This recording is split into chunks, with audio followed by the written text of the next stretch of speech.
Hi, I'm so pleased to have with me Debbie Bowie, the author of Rock, Scissors, Paper, a great book. I wish I had read this book when I was having a crisis with Hugh, and he had had a cycling accident. I had so much clutter, and everything was all over the place. And what I didn't realize is how much clutter contributes to anxiety. So I'm going to talk to Debbie a little bit about that. You say in your book that everything has positive and negative energy, and that clutter can cause anxiety. Can you talk a little bit about that?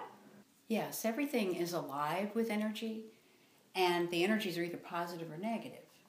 And paper and clutter have a negative energy, a chaotic negative energy that affects your energy, and then can cause feelings that are uncomfortable, fear, anxiety, overwhelm. So everything is alive with energy, and the energy talks to you. Right. So it's going to affect you. Right. So what simple strategies would you offer to a caregiver that might help to organize and reduce the anxiety from all this paper? First of all, don't have the paper in your face.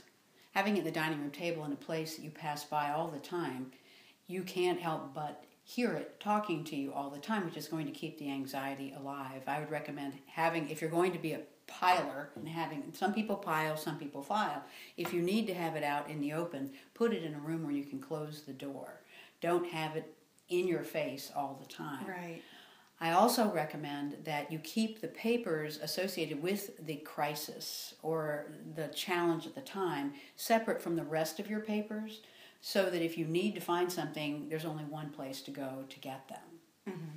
And third, I recommend that you consider getting help to get those papers in order, because when you're in crisis, the last thing that you're going to make the time to do is paper, because it's hard to do, it's difficult, it's boring, it's time-consuming, it requires a certain kind of brain power that you don't have when you're in the middle of a crisis.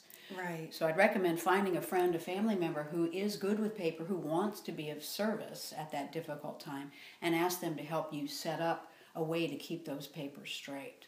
What simple strategies can you offer to people to create flow and get the family to chip in and, get some help around the house?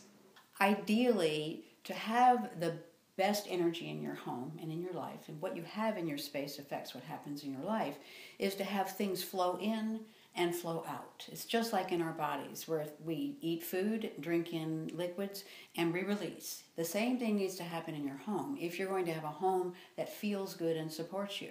So ideally, things come in. I mean, there is no problem with that. It's getting them to leave that's the problem. Mm-hmm. And it requires a level of consciousness. And I think the best thing to do is involve everybody in the process. I think what happens a lot of times in families is moms take on the responsibility of making sure the house is well maintained. And they do the flow. They make things come and go, and it's all on them. But that's a whole lot to do. If first you involve the husband and make sure the couple is together in let's keep a clutter-free home because it's less stressful, it feels good, and then have it be part of the family culture for everybody to clear on a regular basis to maintain a clutter-free space is really important. Now, it's not something you demand, it's something that's just part of what everybody does. Mm-hmm. That is the way to go, and not have one person be solely responsible for it. So after reading your book, I've started cleaning my office, and I found Comcast bills from 11 years ago. I found the anesthesiology bill from Hugh's surgery.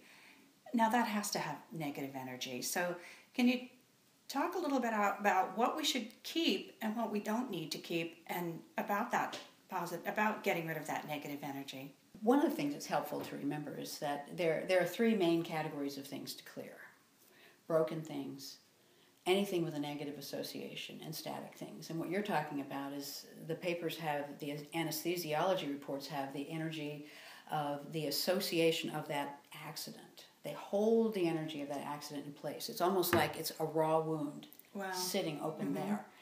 And the ideal is to release anything with a negative association that holds the energy of a time. You don't need to have that in your face anymore. Mm-hmm. And when you let go of that, it's like you took a step forward. into a recovered life, and you weren't living partially back in that trauma. So clearing things that are broken things are work, plain and simple, and broken things will keep you broke, or they can translate to health issues. So broke attracts the same kind of energy, like attracts like. Mm-hmm. So you want to get rid of broken things. You want to get rid of anything that brings back a memory, reminds you of a person where there was not a good relationship, that anything with a negative association, anything that's not moving, that's just parked. And usually you find those in the back of the closet, up in the attic, garage. You can find them all over your house, but things are just sitting there not being loved or used. Those are the kinds of things to get rid of. Thank you so much for being with us, Debbie. It's been a great help, and I'm sure everybody's learned a lot about how to reduce their anxiety by clearing their clutter. Thanks again.